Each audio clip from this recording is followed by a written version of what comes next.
El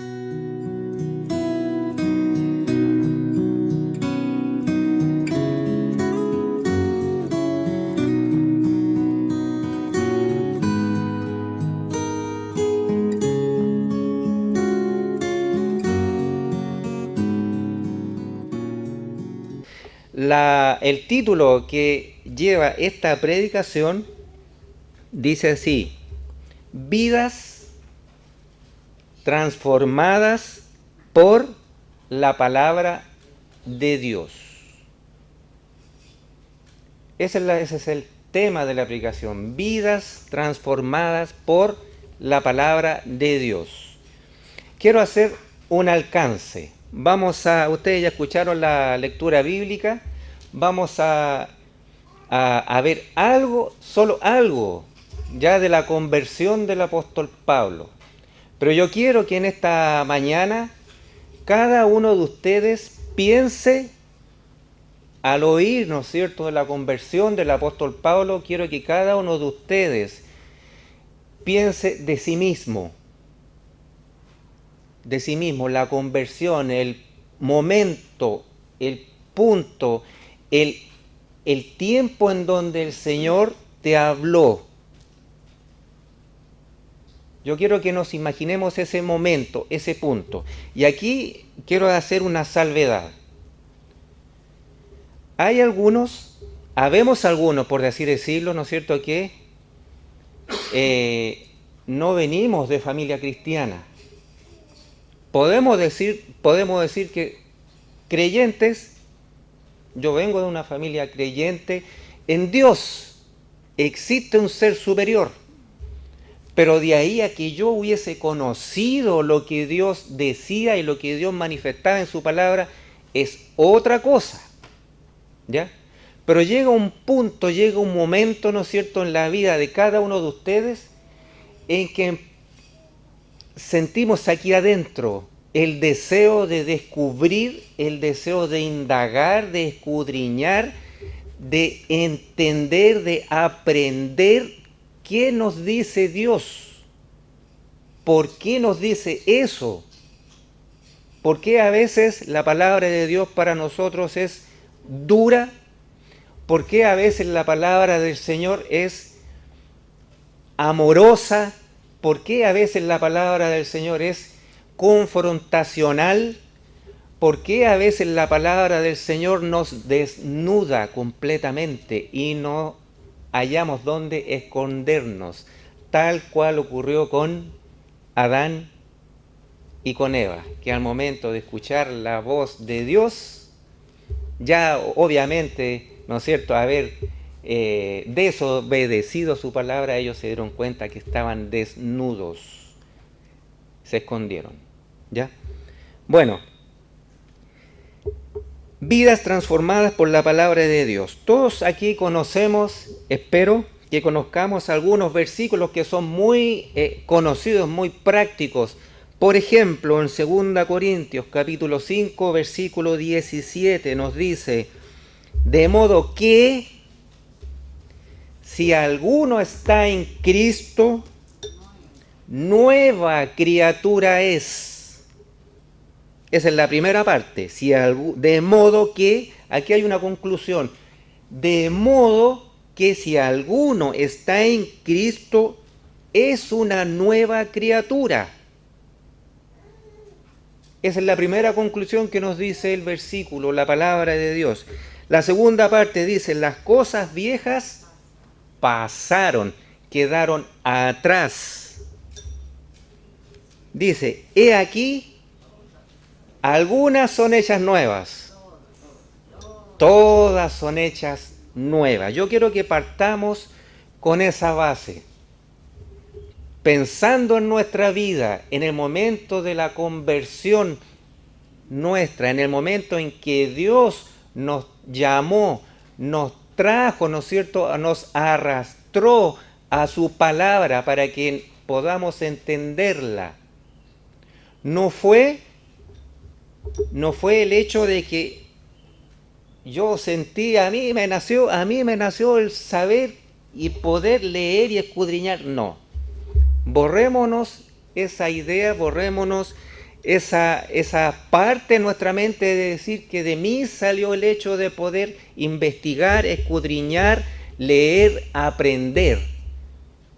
Es Dios el que puso en usted, es Dios el que puso en nosotros el deseo de asistir, el deseo de leer, el deseo de aprender, el deseo de conocer qué es lo que nos dice la Escritura. Es por eso, de modo que si alguno está en Cristo, nueva criatura es. Aquí vamos a separar dos cosas. Vamos a separar dos cosas.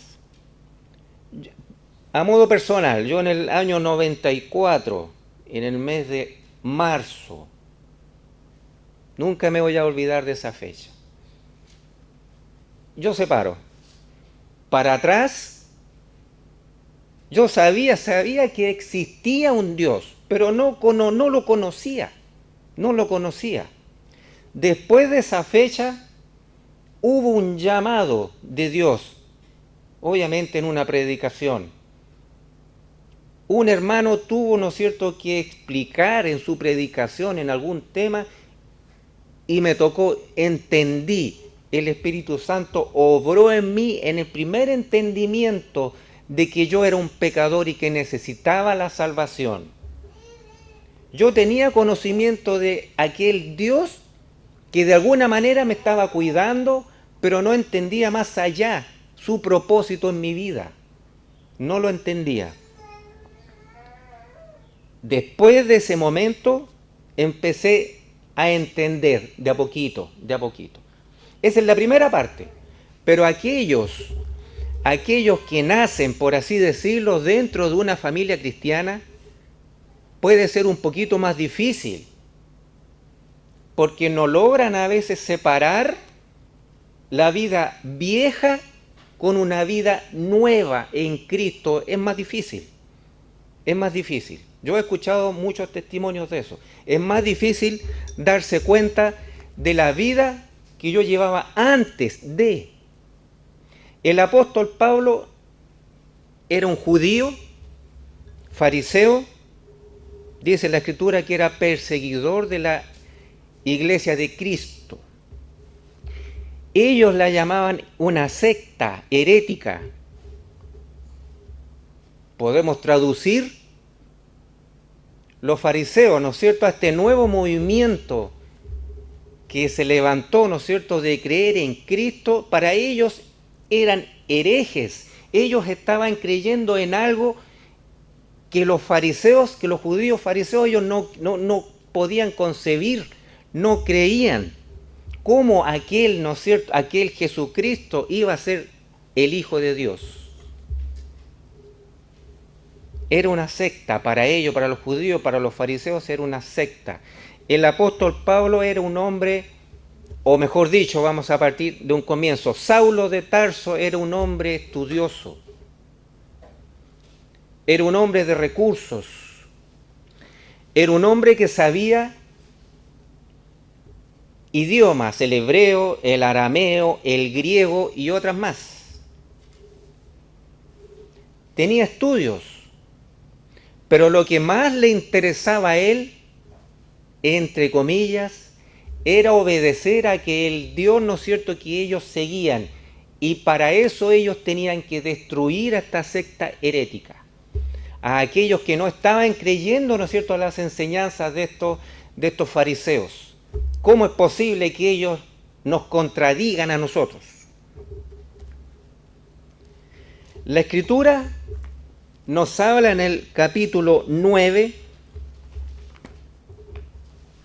nos habla, ¿no es cierto?, de la conversión del apóstol Pablo. Dice en el versículo 1, y Saulo, respirando aún amenazas y muerte contra los discípulos del Señor, vino al príncipe de los sacerdotes y demandó de él letras para Damasco a las sinagogas, para que si hallase algunos hombres o mujeres de esta secta, los trajese presos a Jerusalén.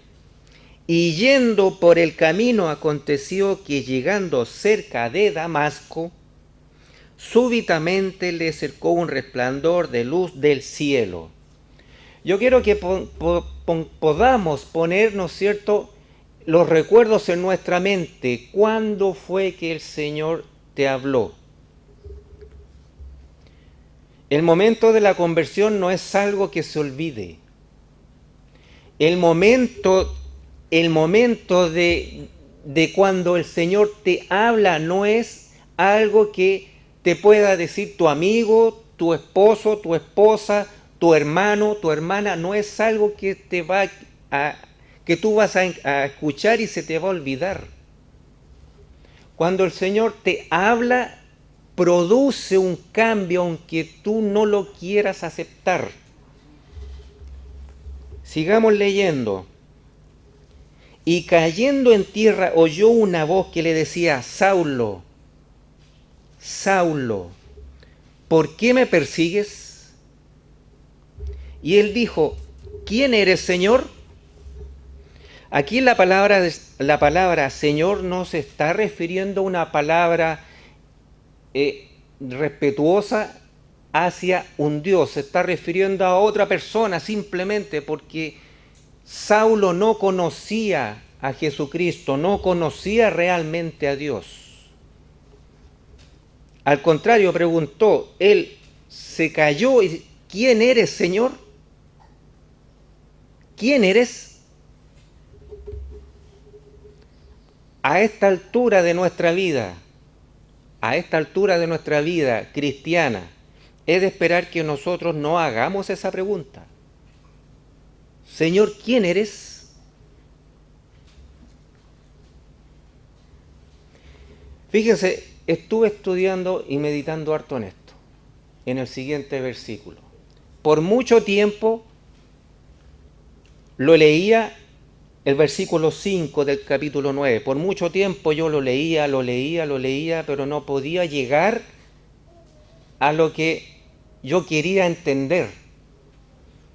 Y él le dijo: ¿quién eres, Señor? Y él dijo: Jesucristo. Yo soy Jesús a quien tú persigues. Y aquí está la frase en la parte B del versículo 5, y en la que todavía nosotros caemos. Dura cosa te es dar coces contra el aguijón. Cada uno de nosotros tiene por decirlo de alguna manera, tiene una filosofía de vida. Cada uno de nosotros tiene una manera de vivir, una manera de relacionarse. Tenemos, aunque no lo queramos admitir, tenemos ciertas costumbres, tenemos ciertos hábitos que vienen de nuestras familias anteriores. Y cuando alguien nos toca, nos hace ver eso, a veces pensamos mal, nos enojamos o decimos: ¿qué se cree que viene a minimizar mis costumbres como persona? Yo no sé si ustedes se saben realmente qué es lo que significa dar coces al aguijón. Cuando los caballitos, vamos a hablar de un animalito, cuando los caballitos, los burritos, los asnos, las cebras, ¿cuál es la manera de defenderse? Patadas. Ellos se dan vuelta y tiran las patadas. Esas son las cosas. Aguijón. Aquí dice aguijón. En otras versiones puede ser o puede salir pinchazos. ¿Qué es lo que hace? A ver, aquí no sé cómo llamarlo. El que está, ¿no es cierto?, en una carreta, el que está, ¿no es cierto?, ahí, arre, va picaneando. A mí se me ocurre, ¿no es cierto?, que no es una situación normal o fácil para el animalito. Ya, si él quiere que yo me apure, ya, listo. No debe ser así. Me imagino, me imagino. Nosotros somos seres racionales. Los animalitos actúan por instinto, ¿ya? Pero en este caso, fíjense ustedes la respuesta que le da Jesucristo a Saulo, no a Pablo todavía, a Saulo. Dura cosa es, ¿no es cierto? Dice, dura cosa te es dar coces contra el aguijón. ¿Por qué? ¿Por qué es duro? ¿Por qué es duro si a nosotros nos están diciendo una verdad para nuestra vida? ¿Por qué nos es duro? Porque mientras más nosotros nos comportamos como un animalito dando patadas, con nuestra rebeldía, con nuestro orgullo, con nuestra soberbia, yo no puedo hacer eso que dice la Escritura, no puedo perdonar, no puedo aceptar a la otra persona. Mira lo que me hizo, esto, ¿cuántas veces no se ha equivocado conmigo? Pero lo que Jesucristo le estaba diciendo a Saulo, le decía, dura cosa para ti dar coces contra el aguijón porque te estás haciendo daño tú mismo. La palabra de Dios no nos hace daño. Lo que nos hace daño a nosotros es nuestro orgullo cuando no queremos aceptar la verdad bíblica. Cuando no queremos aceptar el consejo de Dios, el mandamiento, a nosotros nos hace daño.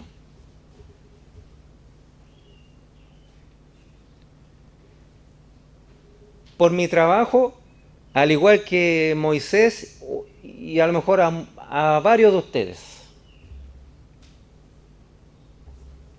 del momento en que uno sale a la calle, uno se encuentra con cada situación.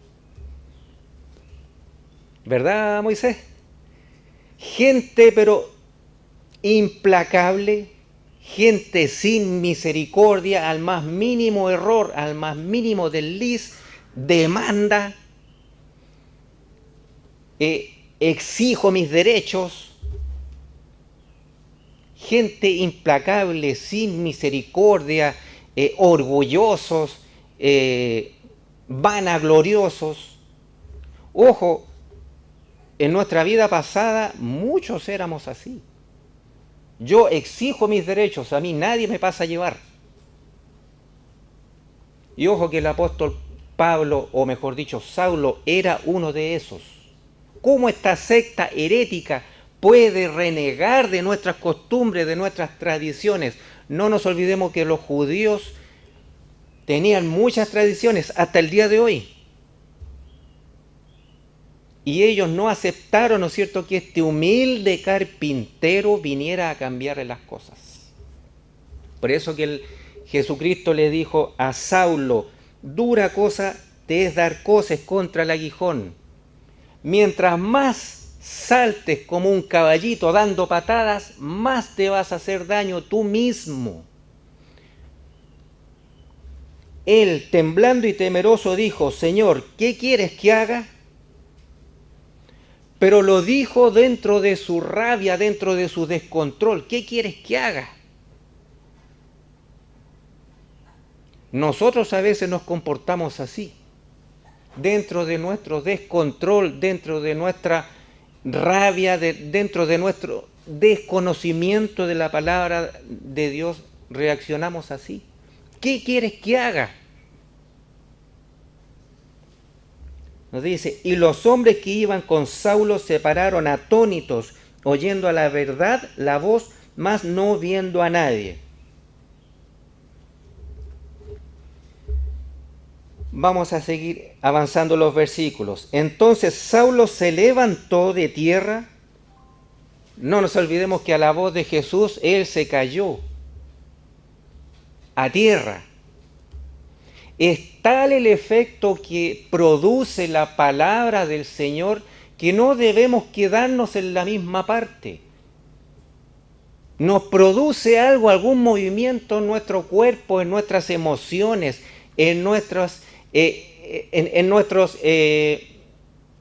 parte ética, en lo moral. Algo nos trastoca en la palabra de Dios.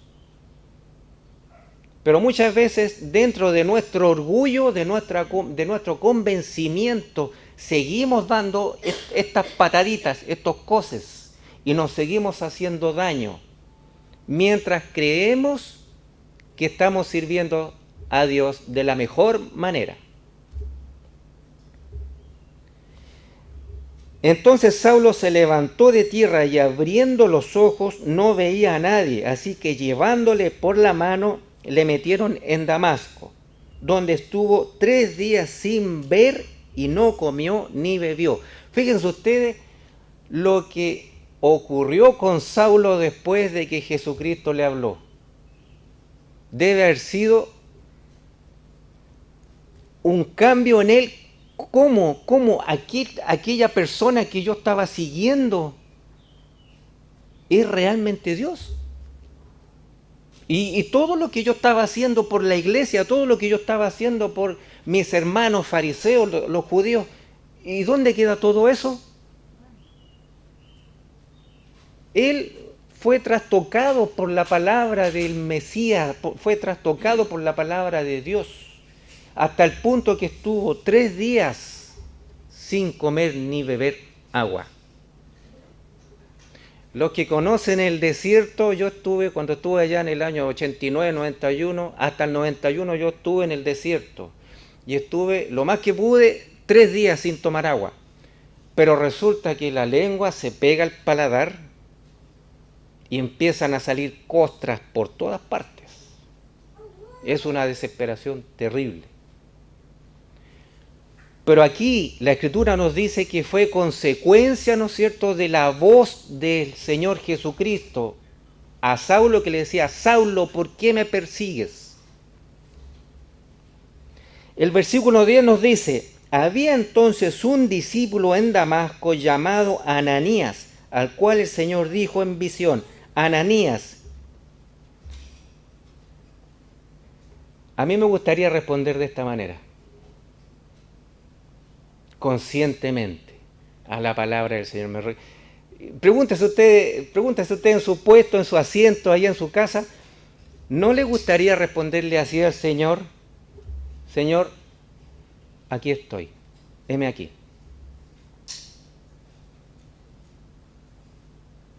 Pero a veces no contestamos así, sino que contestamos dentro de nuestro ser: Señor, ¿qué quieres que haga? Y lo único que nos falta es aletear así. Estamos como los caballitos pegando patadas con obviamente, ¿no es cierto?, una figura así, chúcaros. Estamos tratando de imponer nuestras costumbres, nuestro orgullo, nuestra soberbia, lo que yo creo, lo que yo espero, lo que yo deseo, por sobre la palabra del Señor. Y mientras más reclamamos, más nos hacemos daño a nosotros mismos. Eso fue lo que Jesucristo le dijo a Saulo. Entonces, una de las tareas que nos queda aquí es responder al Señor con tranquilidad y en paz. Señor, heme aquí. Aquí estoy, Señor. Estábamos cantando una de las alabanzas, ¿no es cierto? ¿Cómo cree que el Señor nos ve a nosotros? Nosotros estamos delante de Dios totalmente desnudos. Y el Señor nos conoce por dentro y por fuera. Nuestras intenciones las conoce. Nuestros pensamientos los conoce. Todo lo conoce. Y el Señor le dijo a Ananías: levántate y ve a la calle que se llama La Derecha y busca en casa de Judas a uno llamado Saulo de Tarso, porque aquí él ora. Ojo, todavía Saulo no se convertía. Todavía estaba con este trance para él de qué es lo que le estaba pasando, de quién era ese Señor que le habló. Todavía estaba en eso. Todavía estaba en eso. Mientras Dios le dice a Ananías: Mientras Dios le dice a Ananías, levántate y ve a la calle que se llama a la derecha y busca en casa de Judas a uno llamado Saulo de Tarso, porque aquí él ora. Y ha visto en visión un varón llamado Ananías y entra y le pone la mano encima para que reciba la vista. Entonces Ananías respondió, y aquí vamos a cambiar el nombre de Ananías y vamos a poner nuestro nombre. Cada uno de nosotros va a poner nuestro nombre.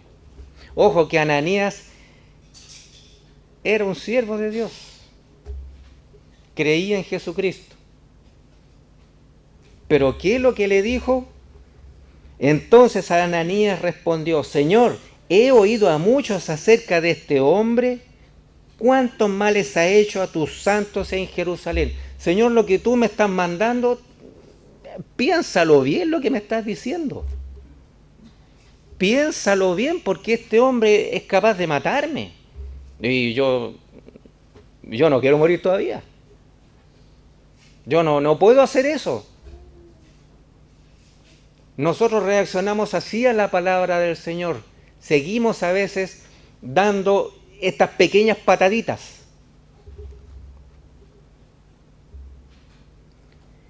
Y aún aquí tiene facultad de los príncipes de los sacerdotes de prender a todos los que invocan tu nombre. Y el Señor le dijo, Dios solamente le dijo, anda.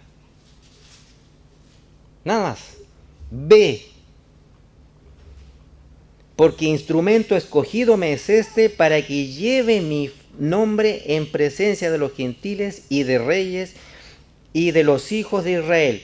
Y aquí viene otra lección, en el versículo 16 viene otra lección para Saulo. Aquel hombre que estaba acostumbrado a producir angustia y dolor a aquellos que seguían a Cristo, para él eso era obra a Dios. Pero Jesucristo, ¿qué fue lo que le dijo? Porque yo le mostraré cuánto le sea necesario que padezca por mi nombre. Aquel hombre que producía daño, sufrimiento, muerte a los seguidores de Cristo, iba a ser en cuerpo propio testigo del sufrimiento, ¿no es cierto?, por ser un seguidor de Cristo. Ya Saulo estaba entendiendo algo. Yo iba para allá y esta voz misteriosa me da vuelta y que vaya para este otro lado. Yo le mostraré, le dijo Jesucristo, con toda poder y autoridad, yo le mostraré cuánto es necesario que él padezca por causa de mi nombre. Ananías entonces fue, ya Ananías ya con eso que le dijo Jesucristo, ojo, que Ananías conocía a Saulo y le tenía miedo, sabía lo que él era capaz de hacer. Por eso que le dijo, Señor, ¿tú sabes quién es Saulo? Ananías entonces fue y entró en la casa y poniéndole las manos encima dijo, Saulo, hermano, el Señor Jesús que te apareció en el camino por donde venías, me ha enviado para que recibas la vista y seas lleno de Espíritu Santo. Gracias al Señor por ese momento, gracias a ese día, después de todo lo que él sufrió por su orgullo, por su soberbia, por creer cosas que no eran las que Dios mandaba. Estuvo sin comer, estuvo sin beber, ciego.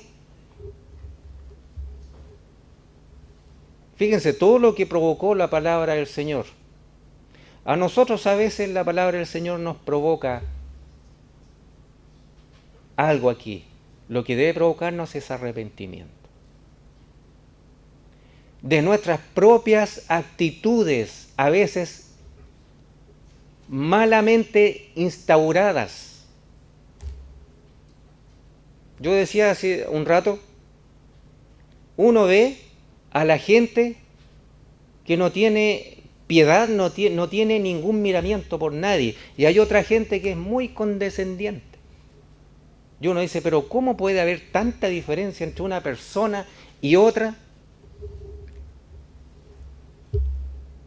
Es lo que ocurrió después con Saulo.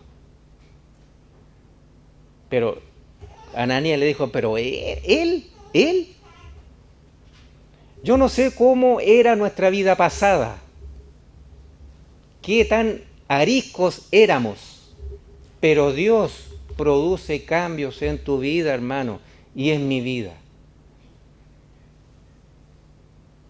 En mi vida. Un pequeño testimonio. Hace 2 semanas, porque yo ando en vehículo todo el día, distintas direcciones, y voy a doblar, y hay una persona que estaba esperando ahí. Yo me detengo para que pueda cruzar. No cruzó. Le vuelvo a hacer señas para que cruce. Hace como que va a cruzar y no cruza. Espero otro ratito, bueno, segundos, no cruzó. Y yo doblo y él no halló mejor forma que mandarle 3, 4 patas al auto.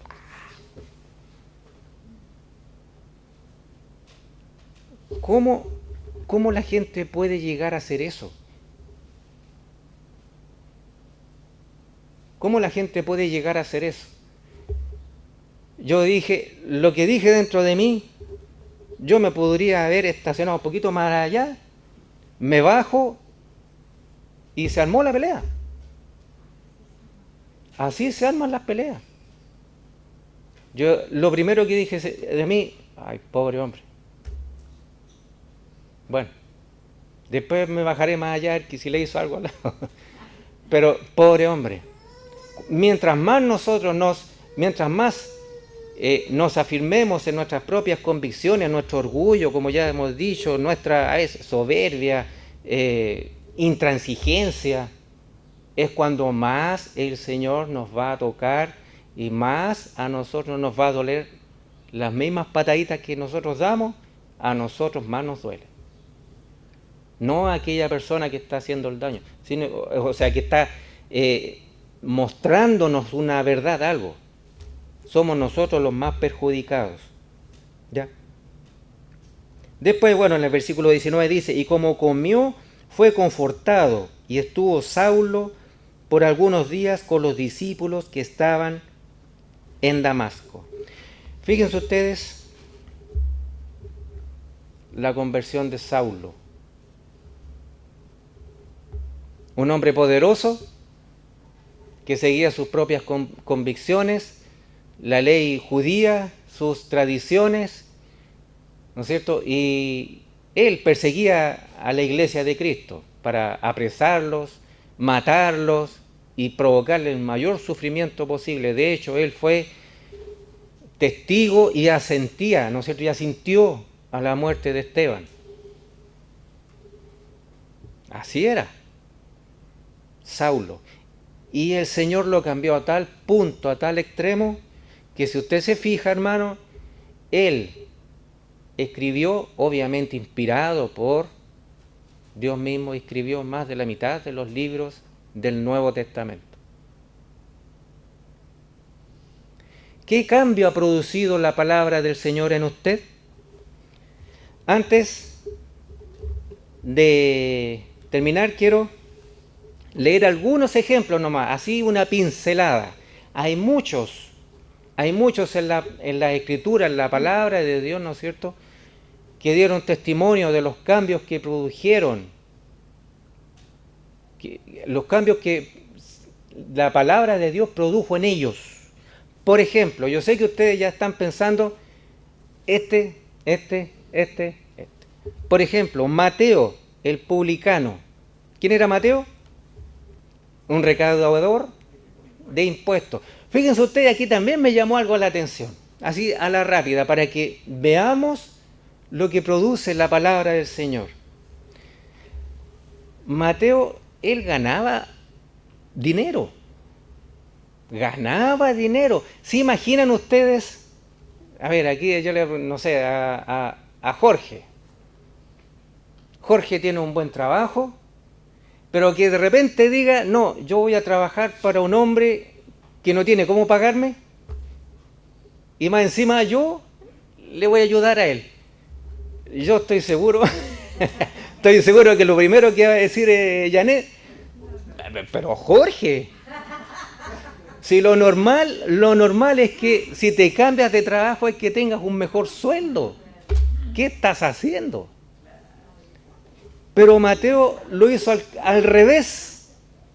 Dejó de trabajar en lo que él estaba haciendo, dejó de ganar, de percibir ese dinero, y motivado por la palabra de Dios, tocado por la palabra de Dios, empezó a ser sirviente de Jesucristo. Es raro, ¿no es cierto? Es raro. Yo no sé, pero me atrevería a asegurar que ni... Bueno, hay hermanos que dejan su trabajo para dedicarse a la obra. Y eso es motivo de dar gloria a Dios, porque el hermano obviamente que descansa, ¿no es cierto?, en el sustento de Dios. Pueden ser los pastores, pueden ser los misioneros, que son los que comúnmente hacen esto. ¿Ya? Zaqueo, tenemos otro caso. Él también fue capaz de decir: Señor, yo lo que he defraudado a los demás lo devuelvo 4 veces. Lo que, claro, es mucho dinero. Lo que hace la palabra del Señor. Nos redarguye, nos toca, nos hace darnos cuenta de nuestro mal camino. El endemoniado gadareno, lo que hizo Dios por él. Nosotros sabemos lo que hizo Dios por él, este endemoniado. Sabemos lo que hizo. La mujer samaritana, otro caso de conversión. Los samaritanos, nosotros sabemos que no se trataban con los judíos, pero a la voz del Señor, ella se dio cuenta, ¿no es cierto?, de quién era. La mujer adúltera.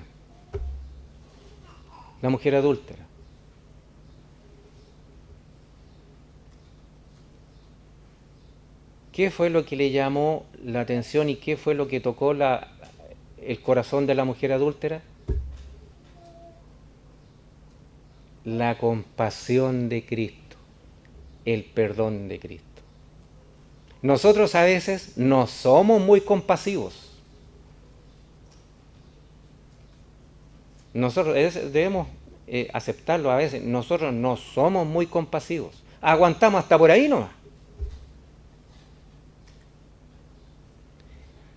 El apóstol Pablo, ya como lo que hemos estado viendo. Y aquí la pregunta, yo quiero que nos quedemos con esto. ¿Y usted, hermano? ¿Y yo? ¿Qué vamos a hacer? Vamos a seguir usando estas palabras antiguas.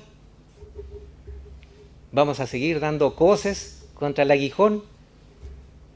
O podríamos traducirlo, o vamos a seguir dando pataditas así, de orgullo, de soberbia. No, es que no, y es que no, y es que no, y no. Mientras más lo hagamos, más nosotros vamos a sufrir. Mientras más demoremos en entregar todas nuestras cargas a Dios, más vamos a sufrir, más nos vamos a angustiar, más vamos a pasar por distintas etapas de nuestra vida que no quisiéramos pasar. Pero aún allí está la misericordia del Señor. Eso no lo perdamos nunca de vista. No perdamos nunca de vista eso. Hasta allá sigue la misericordia del Señor hacia nosotros y su gracia redentora. Entonces la pregunta, y con esto quiero que nos vayamos a nuestros hogares después. Usted y yo, ¿qué haremos? ¿Vamos a contestar, Señor, heme aquí? ¿O le vamos a preguntar al Señor como lo hizo Ananías: Señor, ¿tú sabes quién es Saulo? Mira lo que me están mandando. ¿O vamos a responder como lo hizo Saulo en un comienzo? Señor, ¿qué quieres que haga? ¿Cuál va a ser nuestra actitud? Nuestra misión es una: honrar y glorificar a Dios en todo lo que hagamos, en todo nuestro diario vivir. ¿Vamos a hacer luz?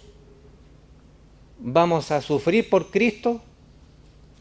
Bueno, en un hecho práctico. Podemos recibir insultos. ¿Nos vamos a detener y vamos a enrostrar a aquel que nos insultó? ¿Qué vamos a hacer? Hermanos, que el Señor les bendiga con su palabra. No es solamente un libro, no es algo que vamos a leer, sí, ya, qué bueno, qué bonito. No, es la palabra de Dios, es la palabra del Señor, que está por sobre todas las cosas. Vamos a dirigirnos a Dios en oración pidiendo que Él cada día obre en nuestras mentes, en nuestras intenciones, en nuestras convicciones, y que nuestro orgullo sea pisoteado, ¿no es cierto?, por la palabra de Dios. Vamos a orar. Nuestro buen Dios y Padre Santo, queremos darle gracias, Señor, porque a pesar de ser nosotros indignos, pecadores, Señor, aún conociendo, Señor, muchas veces su palabra, a veces, Señor, respondemos malamente. Padre Celestial, queremos pedirte nuevamente que tú perdones, Señor, nuestras flaquezas, perdones, Señor, nuestras incredulidades. Pero nos damos cuenta, Señor, que tú eres un Dios grande y misericordioso con nosotros. Perdónanos, Señor, cuando damos estas patadas, Señor, así como los caballitos, cuando creemos, Señor, que nuestras propias costumbres son más importantes que tu palabra, Señor. Perdónanos, Señor, cuando a veces no respondemos como debiésemos responder. Perdónanos, Señor, cuando no somos humildes. Perdónanos, Señor, cuando no nos sometemos, Señor, como tú nos pides que nos sometamos a tu palabra. Perdónanos, Señor, cuando definitivamente, Señor, y a sabiendas, Señor, somos desobedientes a tu palabra. Pone, Señor, cada día en nuestro corazón, en nuestra mente, Señor, que nos demos cuenta, el convencimiento de que tu palabra, Señor, eres tú hablando, Señor, a cada uno de nosotros. Permite, Señor, que, como dice tu palabra, que todas las cosas, aquel que está en Cristo, dice tu palabra, todas las cosas, Señor, son nuevas. Permite, Señor, que tu palabra obre de tal manera en nuestras vidas que aquellas cosas viejas, Señor, que pasen, Señor. No queremos, Señor, cultivar estas cosas pasadas, estas cosas viejas, Señor, que nos hacen daño a nosotros mismos. Queremos, Señor, descansar en tu palabra, en tus promesas, en tu misericordia, en tu amor, Señor, y en Cristo, que fue a la cruz del Calvario por nosotros. Gracias, Señor, por tu inmenso amor y porque un día, Señor, tú provocaste también con tu preciosa palabra la conversión de nuestra alma, Señor. Y gracias, Padre Santo, porque ya no vamos a condenación, Señor, sino que Cristo está preparando un lugar para nosotros, Señor, en los cielos. Gracias, Señor, por esta preciosa promesa que nos hace descansar tranquilos, Señor, no en nosotros mismos, sino que en tu palabra. Gracias te damos en el dulce nombre y por los méritos de nuestro Salvador Jesucristo. Amén. Que el Señor nos bendiga, hermanos.